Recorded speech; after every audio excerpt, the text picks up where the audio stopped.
જય સ્વામિનારાયણ, જય શ્રી કૃષ્ણ, રામ રામ અને જય સીતારામ. મિત્રો, જો આજે આપણે લાડવા બનાવવાના છે તો એની બધી તૈયારી ચાલી રહી છે. આ છે ઘઉંનો લોટ. હવે તેમાં આપણે તેલનું મોણ નાખવાનું છે. આપણે જેમ ભાખરીના લોટમાં નાખીએ એ પ્રમાણે પણ થોડુંક વધારે નાખવાનું, એટલે લાડવા સરસ બને. મુઠિયા વળી જાય એટલે કે મુઠ્ઠીમાં થોડુંક ઓલું થાય એવી રીતે આપણે લોટ મોણ દેવાનું, એટલે સરસ રીતે લાડવા બને. હવે એમાં થોડુંક ગરમ પાણી નાખતું જવાનું અને બહુ ખૂબ ભીંસ મારી અને પછી આપણે એના મુઠિયા બનાવવાના છે. મુઠિયા બની જાય એટલે પછી આપણે તેને તળવાના છે. ધીમા તાપે તેલમાં તળવાના છે. જો મિત્રો, આ તેલમાં તળાઈ રહ્યા છે મુઠિયા. એને એકદમ ક્રિસ્પી થવા દેવાના, એટલે સરસ કડકડિયા થઈ જાય ને એટલે એનો ગોળ સરસ બને આપણેથી. હવે એને ઠરવા દેવાના છે. આપણે થોડાક ઠરી જાય પછી એને ભાંગી નાખવાના. જો મિત્રો, તમે જોવો છો ને કડકડિયા થઈ ગયા છે. જો હવે આપણે આને ઠંડા થઈ જાય એટલે એને મિક્સર જારમાં નાખીને અને પછી તેને આપણે મિક્સરમાં ક્રશ કરી લેવાના. હવે આ ડેનિશ છે. ડેનિશને લાડવા ખૂબ જ ભાવે અને તેને આવું બધું કરવાની પણ ખૂબ મજા આવે. તે સિક્કા ધોઈ રહ્યો છે જેથી લાડવામાં તેને નાખવા થાય એટલે.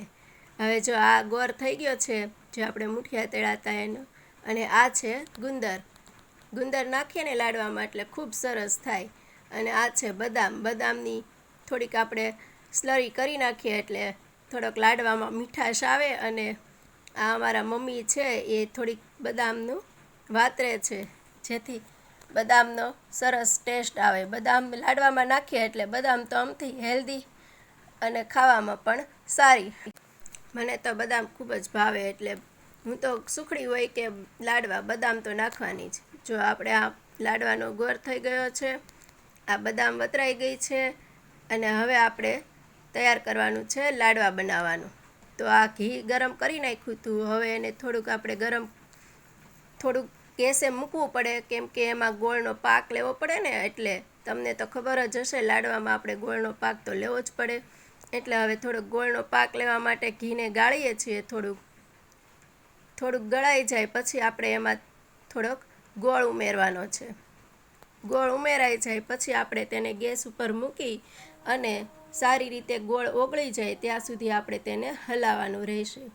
જો આપણે ગોળ નાખી દઈએ, જેટલો લાડવાનો લોટ હોય લાડવાનો ઘઉંનો તેટલો આપણે ગોળ લેવાનો છે માપસર. બહુ ગળાઈ નહીં ને બહુ મોળાઈ નહીં, એ પ્રમાણે આપણે લાડવા બનાવવાના છે. તો જો તમે જુઓ છો ને આ ગોળ ઓગળવા માંડ્યો છે થોડોક. અને જો આ ઓગળી ગયો છે.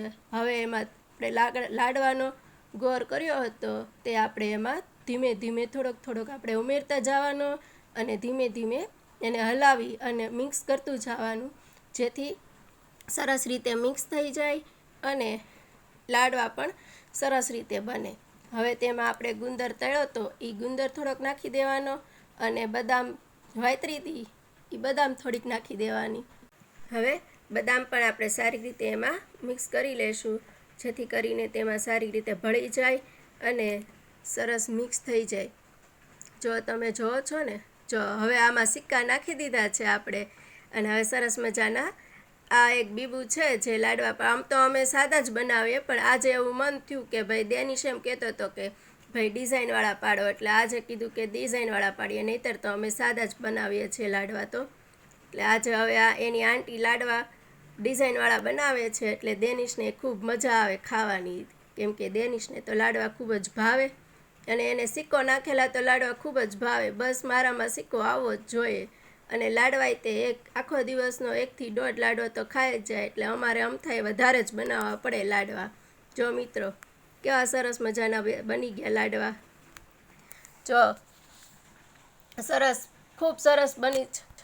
તો મિત્રો, લાડવા ખાવા આવી જાઓ અને વિડીયો ગમ્યો હોય તો લાઈક કરો, શેર કરો અને કમેન્ટ કરો. જય શ્રી કૃષ્ણ, જય સ્વામિનારાયણ, જય ગણપતિ દાદા અને રામ રામ ને સીતારામ બધાઈને.